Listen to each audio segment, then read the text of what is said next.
Class की science में chapter number 3 हम कर रहे थे fibre to fabric animal fibres. इसमें अब हम कर रहे हैं from cocoon to silk. Cocoon से सिल्क कैसे ऑब्टेन होता है। Production of silk from silk moth involves the following steps.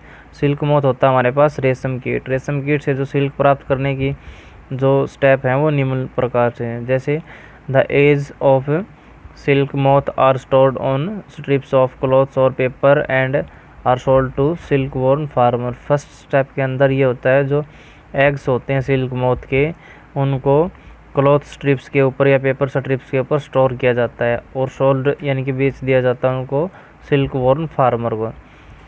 Next step होता है the eggs are kept by the farmer under hygienic condition and under control temperature and humidity until the caterpillar come out of the cell. दूसरे stage के अंदर जो इसके eggs होते हैं उनको हाइजेनिक कंडीशन यानी कि उनके स्वास्थ्य के लिए जो अच्छी कंडीशन होती है उस कंडीशन में उनको रखते हैं एंड अंडर कंट्रोल टेम्परेचर को कंट्रोल में रखते हैं एंड ह्यूमिडिटी नमी वाली जगह पर रखते हैं until the caterpillar come out of the cell. जब तक कैटरपिलर उन सेल से बाहर नहीं आ जाते तब तक उन्हें हाइजेनिक कंडीशन और कंट्रोल टेम्परेचर और ह्यूमिडिटी के अंदर रखा जाता है। The silk moth larva are then fed on mulberry leaves under controlled condition. इसके बाद जो सिल्क मोथ हैं उनको मलबेरी की पत्तियों के ऊपर रखा जाता है जिन्हें वे खाते हैं।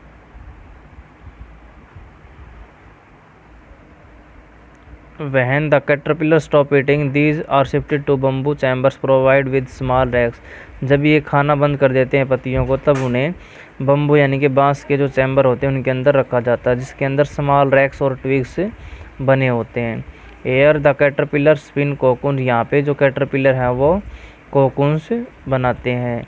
Inside the cocoon the pupa continuous growing. जो कोकून्स होता है उसके इनसाइड में जो प्यूपा जो कीट होता है हमारा वो कंटिन्यूसली ग्रोइंग करता है। At the end of pupal stage the moth cuts the cocoon and flies out. और जब प्यूपल स्टेज का जो एंड होता है उस स्टेज के ऊपर जाते ही जो मोथ होता है वो कट कर देता है कोकून्स को और फ्लाइज आउट यानी कि उड़ जाता है।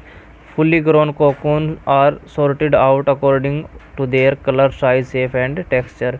जो अच्छे कोकून्स बनते हैं उन्हें अलग कर लिया जाता है अकॉर्डिंग टू देयर कलर, उनके कलर साइज शेप और टेक्सचर के according. The sorted cocoon are immersed in boiling water to kill the insect inside them. और जो सॉर्टेड कोकून्स थे हमारे उनको बॉइलिंग वाटर के अंदर डुबोया जाता है to kill the insect inside them. और उसके अंदर जो इंसेक्ट बचे थे उनको किल करने के लिए, मारने के लिए। The cocoons are then put through a series of hot and cold immersion. इसके बाद हॉट और कोल्ड इमर्सन के अंदर उनको रखा जाता है। The process is called softening of sericin. इस प्रोसेस को हम बोलते हैं softening of sericin. The sericin और silk gum is a gummy substance.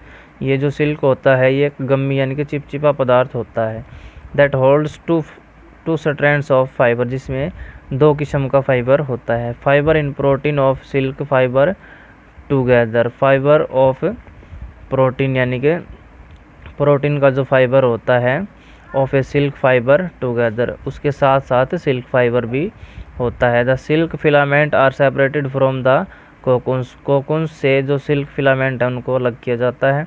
The process is called reeling of silk. इस प्रोसेस को सिल्क की रीलिंग बोलते हैं, reeling of silk. The resulting fibre is known as raw silk. और जो resulting fibre मिलता है हमें उसको हम रा सिल्क बोलेंगे। It can be died into various colours. और इसको बाद में अलग अलग कलर्स के अंदर डाई किया जाता है। Silk fibres are spun into silk yarn which are used by the weavers to weave the silk cloth. Silk fibres के बाद उसको यार्न में कन्वर्ट किया जाता है जिससे जो वीवर्स हैं वो सिल्क क्लॉथ यानी कि रेशम के कपड़े बनाते हैं।